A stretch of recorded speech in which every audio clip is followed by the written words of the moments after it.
Everyone, welcome to the my YouTube channel chem inside. आज हम पढ़ने वाले हैं कोऑर्डिनेशन कॉम्प्लेक्सेस में एक बहुत ही इंपॉर्टेंट टॉपिक जो है how to find out high spin complexes and low spin complexes. तो कोऑर्डिनेशन जो कॉम्प्लेक्सेस होते हैं, मे बी टेट्राहेड्रल है या फिर ऑक्टाहेड्रल है, वो हाई स्पिन नेचर या फिर लो स्पिन नेचर शो करते हैं। तो ये हम फाइंड आउट करने वाले हैं आज की वीडियो में। बट सबसे पहले आपको ये समझा देती हूँ कि कॉम्प्लेक्सेस में हाई स्पिन कॉम्प्लेक्स क्या होता है और बाद में लो स्पिन कॉम्प्लेक्सेस क्या होते हैं, क्योंकि आज हम इन्हीं कॉम्प्लेक्सेस को फाइंड आउट करने वाले हैं कि इनमें से कौन कौन से कॉम्प्लेक्सेस है जो है हाई स्पिन और जो कॉम्प्लेक्सेस रहेंगे लो स्पिन। तो सबसे पहले समझते हैं हाई स्पिन कॉम्प्लेक्स।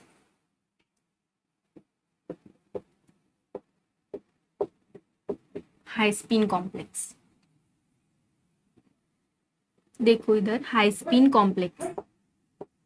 तो जो कॉम्प्लेक्स होता है कोऑर्डिनेशन कॉम्प्लेक्स में, उसको हाई स्पिन हम कब बोलेंगे, जब जो ऑर्बिटल का इंटरेक्शन होगा या फिर हाइब्रिडाइजेशन में जो ऑर्बिटल्स होंगे वो आउटर ऑर्बिटल्स होंगे। ठीक है, हाई स्पिन कॉम्प्लेक्सेस में जो हाइब्रिडाइजेशन में जो आउटर ऑर्बिटल होते हैं उसको हम कहते हैं हाई स्पिन कॉम्प्लेक्स। तो हाइब्रिडाइजेशन में आउटर ऑर्बिटल इन्वॉल्व होते हैं, आउटर ऑर्बिटल इन्वॉल्व होते हैं। क्या होते हैं हाइब्रिडाइजेशन में, हाइब्रिडाइजेशन में आउटर ऑर्बिटल जो है इन्वॉल्व होते हैं। अभी फॉर एग्जांपल sp3 sp3d2 ये रहेंगे। sp3 के बाद जो d रहता है मतलब यानी कि वो आउटर ऑर्बिटल रहता है। सिमिलरली s के बाद जो p रहता है वो भी आउटर ऑर्बिटल रहता है। तो इसी तरह से जो आउटर ऑर्बिटल इन्वॉल्व होते हैं हाइब्रिडाइजेशन में, उन कॉम्प्लेक्सेस को हम हाई स्पिन कॉम्प्लेक्स बोलते हैं। उसी का अपोजिट रहेगा हाई स्पिन कॉम्प्लेक्स का लो स्पिन कॉम्प्लेक्स। तो ये आपको एग्जाम में पूछा जाता है कि high spin complex find out कीजिए या फिर लो स्पिन कॉम्प्लेक्स फाइंड आउट कीजिए, या फिर एक कॉम्प्लेक्स दे देंगे आपको और आपको उसका नेचर बताना है कि वो हाई स्पिन कॉम्प्लेक्स रहेगा या फिर वो लो स्पिन कॉम्प्लेक्स रहेगा। तो अभी हम यहाँ पर समझ रहे थे कि लो स्पिन कॉम्प्लेक्स क्या होता है। तो लो स्पिन कॉम्प्लेक्सेस में जो हाइब्रिडाइजेशन होता है उनमें इनर ऑर्बिटल इन्वॉल्व होते हैं, इनर ऑर्बिटल इन्वॉल्व। हाइब्रिडाइजेशन में इनर ऑर्बिटल इन्वॉल्व होते हैं।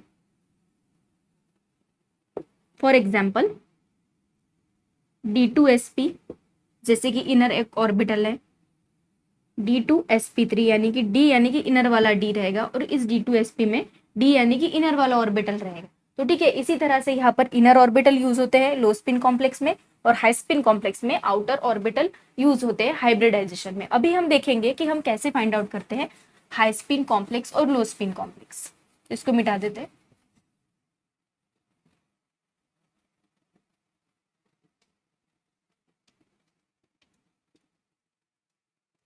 तो हाई स्पिन और लो स्पिन कॉम्प्लेक्स फाइंड आउट करने के लिए सबसे इंपॉर्टेंट आपको पता होना चाहिए नेचर ऑफ ए लिगैंड, क्योंकि लिगैंड्स का नेचर ही इलेक्ट्रॉन डोनेटिंग कैपेसिटी ही डिसाइड करती है कि वो कॉम्प्लेक्स रहेगा, वो हाई स्पिन कॉम्प्लेक्स की तरह एक्ट करेगा या फिर वो लो स्पिन कॉम्प्लेक्स की तरह ही एक्ट करेगा। तो इसके लिए सबसे इंपॉर्टेंट आपको याद रखनी होती है स्पेक्ट्रोकेमिकल सीरीज।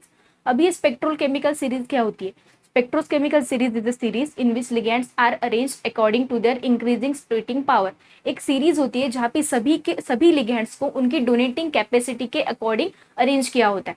तो सबसे आगे ऐसे लिगेंड्स रहेंगे जहाँ पर डोनर एटम की इलेक्ट्रोनिगेटिविटी कम होगी और वो डायरेक्टली या फिर इजीली सेंट्रल मेटल एटम को लिगेंड्स डोनेट कर सकेगा। तो जो लिगेंड मेटल एटम को इजीली लिगेंड इलेक्ट्रॉन्स डोनेट कर सके वो लो स्पिन कॉम्प्लेक्स फॉर्म करता है। और जो जिनकी इलेक्ट्रोनिगेटिविटी हाई होती है, यानी कि जो इलेक्ट्रोनिगेटिविटी हाई होने की वजह से इलेक्ट्रॉन्स इजीली डोनेट नहीं कर पाते हैं, तो वो हाई स्पिन कॉम्प्लेक्सेस फॉर्म करते हैं। तो यहाँ पर स्पेक्ट्रोकेमिकल सीरीज में आपको लिगेंड्स का अरेंजमेंट पता होना चाहिए। तो मैं आपको एक जनरल स्पेक्ट्रोकेमिकल सीरीज बताती हूँ जहां से आपको लिगेंड्स की अरेंजमेंट पता हो जाएगी। सबसे पहले आते हैं carbon donor ligand, carbon donor ligands.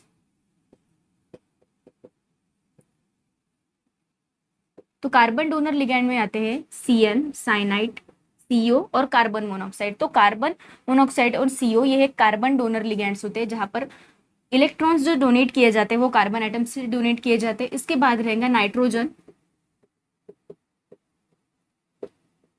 Nitrogen donor ligand, for example NO2 and NH3। उसके बाद रहेंगे oxygen donor ligand, oxygen donor ligand, oxygen donor ligand में रहेगा O2, H2O इस तरह के, और सबसे लास्ट में रहेंगे हैलोजेंस, हैलाइड लिगैंड्स। कोई भी हैलाइड लिगैंड्स हो सकते हैं, क्लोरीन, फ्लोरीन, ब्रोमीन और आयोडीन। इनकी इलेक्ट्रोनिगेटिविटी ज्यादा होने के कारण ये सेंट्रल मेटल एटम को कोऑर्डिनेशन कॉम्प्लेक्स में इजीली इलेक्ट्रॉन्स डोनेट नहीं कर सकते, इसलिए ये स्पेक्ट्रोकेमिकल सीरीज में सबसे वीकेस्ट लिगैंड। तो सबसे स्ट्रॉन्गर होंगे कार्बन मोनोऑक्साइड या फिर कार्बन डोनेटिंग लिगैंड, बाद में होंगे नाइट्रोजन डोनर लिगैंड, और बाद में रहेंगे ऑक्सीजन, और सबसे लास्ट में रहेंगे हैलाइड। तो यहाँ पर मैं लिख देती हूँ, यहाँ पर ये है स्पेक्ट्रोकेमिकल सीरीज। ये जनरल स्पेक्ट्रोकेमिकल सीरीज होती है, एक्चुअल जो सीरीज होती है वहां पर कंप्लीट लिगैंड्स अरेंज होते हैं, ये है स्पेक्ट्रोकेमिकल सीरीज। तो यहाँ पर इसी स्पेक्ट्रोकेमिकल सीरीज के बेसिस के ऊपर ये जो हमने कॉम्प्लेक्सेस यहाँ पर लिखे हैं, ये हम फाइंड आउट करेंगे कि कौन सा कॉम्प्लेक्स हाई स्पिन कॉम्प्लेक्स है और कौन सा कॉम्प्लेक्स यहाँ पर लो स्पिन कॉम्प्लेक्स है। तो देखिए यहाँ पर जो लिगैंड्स इजीली इलेक्ट्रॉन डोनेट कर सकते हैं वो कॉम्प्लेक्स फॉर्म करते हैं लो स्पिन कॉम्प्लेक्सेस, ठीक है। जो यहाँ पर कार्बन डोनर, नाइट्रोजन डोनर ये होंगे क्योंकि इनकी इलेक्ट्रोनिगेटिविटी कम होती है, तो ये इजीली डोनेट कर सकते हैं सेंट्रल एटम को, सेंट्रल मेटल एटम को, तो ये रहेंगे लो स्पिन कॉम्प्लेक्सेस फॉर्म करेंगे। और जो ये सबसे लास्ट में वीकेस्ट लिगैंड होंगे ये हाई स्पिन फॉर्म करेंगे। तो सबसे ज्यादा यहाँ पर स्ट्रॉन्गेस्ट रहेगा, ये सबसे ज्यादा स्ट्रॉन्गर लिगैंड, स्ट्रॉन्गेस्ट, ये रहेंगे स्ट्रॉन्ग, उसके बाद रहेंगे ये वीक, और ये रहेंगे वीकेस्ट। तो यहाँ पर ये सीक्वेंस इंपॉर्टेंट बहुत होता है कि आप ध्यान रखें, इसी सीक्वेंस के बेसिस पर हमें पता चलेगा कि कौन सा कॉम्प्लेक्स हाई स्पिन है और कौन सा कॉम्प्लेक्स लो स्पिन है। तो यहाँ पर स्ट्रॉन्ग लिगैंड फॉर्म करते हैं लो स्पिन कॉम्प्लेक्सेस और वीक लिगैंड फॉर्म करते हैं यहाँ पर हाई स्पिन कॉम्प्लेक्सेस। तो इसका आप स्क्रीनशॉट ले लो या फिर ये नोट कर लो, क्योंकि ये बहुत इंपॉर्टेंट है, इसी के बेसिस पर हम सभी कॉम्प्लेक्स का नेचर फाइंड आउट करने वाले हैं।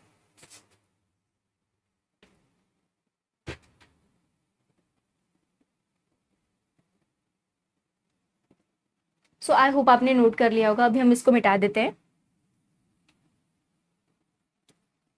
स्पेक्ट्रोकेमिकल सीरीज बहुत इंपॉर्टेंट होती है और इसी के बेसिस पर हमें पता चलता है कि कौन सा कॉम्प्लेक्स हाई स्पिन होता है और कौन सा कॉम्प्लेक्स लो स्पिन कॉम्प्लेक्स होता है।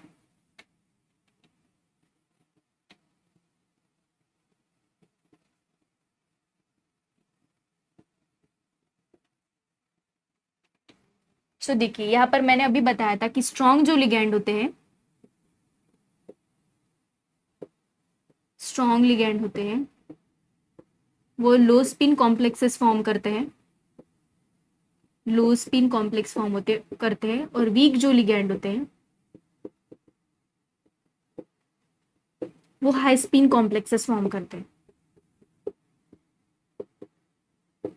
वो हाई स्पिन कॉम्प्लेक्सेस फॉर्म करते हैं। तो यहाँ पर हमने एक एक यहाँ पर कॉम्प्लेक्सेस लिए, तो एक एक कॉम्प्लेक्स हम कंसिडर करेंगे और यहाँ पर हम देखेंगे कि कौन सा कॉम्प्लेक्स है वो हाई स्पिन है। तो सबसे पहले कोबाल्ट NH3+2 की बात करते हैं। तो NH3 जो है वो एक स्ट्रॉन्ग लिगैंड है। हमने देखा था स्पेक्ट्रोकेमिकल सीरीज में सबसे पहले कार्बन है, बाद में नाइट्रोजन आता है। तो नाइट्रोजन डोनर जो लिगैंड्स है तो उनमें ही NH3 भी इन्वॉल्व होता है। तो NH3 जो है एक स्ट्रॉन्ग फील्ड लिगैंड की तरह एक्ट करेगा। तो अगर स्ट्रॉन्ग फील्ड लिगैंड है तो वो कॉम्प्लेक्सेस क्या एक्ट करेगा, as a low spin complex. तो यहाँ पर ये ऊपर वाला कॉम्प्लेक्स लो स्पिन की तरह एक्ट करेगा। Strong ligand low spin complexes and weak ligand high spin complexes. तो देखिए अभी नेक्स्ट देखते हैं FeCN6/4। तो यहाँ पर CN6 स्पेक्ट्रोकेमिकल सीरीज में हमने सबसे पहले देखा था कि कार्बन साइनाइड ग्रुप जो है वो कार्बन मोनोऑक्साइड की तरह ही स्ट्रॉन्ग फील्ड लिगैंड की तरह एक्ट करेगा। तो यहाँ पर ये स्ट्रॉन्ग फील्ड लिगैंड है, तो स्ट्रॉन्ग फील्ड अगर लिगैंड होगा तो लो स्पिन कॉम्प्लेक्स रहेगा, ये भी ऊपर वाले की तरह लो स्पिन कॉम्प्लेक्स है। सिमिलरली MnCN/6-4 ये एक कॉम्प्लेक्स है, यहाँ पर भी साइनाइड है। जैसे Fe आयरन को 6 साइनाइड्स अटैच्ड है या फिर 6 साइनाइड कोऑर्डिनेटेड थे, यहाँ पर Mn को भी 6 साइनाइड कोऑर्डिनेटेड है। तो यहाँ पर इसीलिए Cn भी एक स्ट्रॉन्ग लिगैंड है, इसीलिए यहाँ पर एक लो स्पिन कॉम्प्लेक्स फॉर्म करेगा।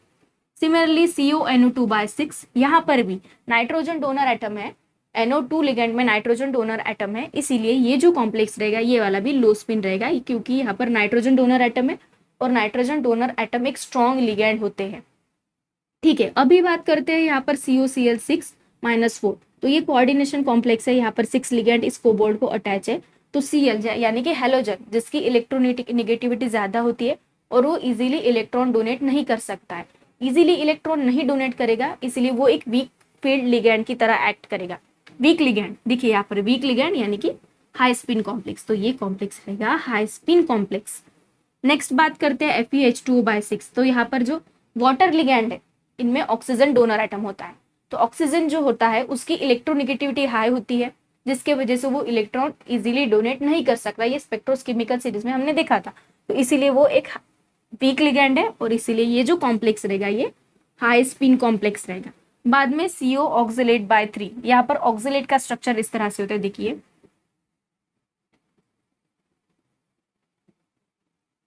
तो ये ऑक्सिलेट लिगैंड है। तो ये ऑक्सिलेट भी यहाँ पर डोनर एटम इनमें ऑक्सीजन ही होता है, तो ऑक्सीजन भी क्या होता है, ऑक्सीजन भी एक वीक लिगैंड है, तो वीक लिगैंड है इसीलिए ये भी एक हाई स्पिन कॉम्प्लेक्स होगा। लास्ट एग्जाम्पल NiF6 एंड -4, यहाँ पर निकेल के अराउंड में 6 फ्लोरीन लिगैंड है, तो फ्लोरीन हैलोजन सबसे वीक फील्ड लिगैंड हुए हैं स्पेक्ट्रोकेमिकल सीरीज में, तो वीक लिगैंड अगर रहेंगे तो वो भी हाई स्पिन कॉम्प्लेक्सेस फॉर्म करेंगे। तो देखिए ऊपर से लेकर नीचे तक हमने सभी कॉम्प्लेक्सेस के नेचर फाइंड आउट करे कि कौन से कॉम्प्लेक्सेस हाई स्पिन है और कौन से कॉम्प्लेक्सेस लो स्पिन है। तो हाई स्पिन कॉम्प्लेक्स जो रहते हैं वहां पर वीक लिगैंड होता है, और लो स्पिन कॉम्प्लेक्सेस रहते हैं वहां पर स्ट्रॉन्ग लिगैंड होता रहता है। तो स्ट्रॉन्ग लिगैंड क्या होता है, जो कि इजीली डोनेट करता है इलेक्ट्रॉन्स सेंट्रल मेटल एटम को, और weak field ligand easily donate नहीं करता है। आई होप आपको आज की वीडियो अच्छी लगी होगी। अगर वीडियो अच्छी लगती है तो वीडियो को लाइक करिएगा और चैनल को सब्सक्राइब करिएगा।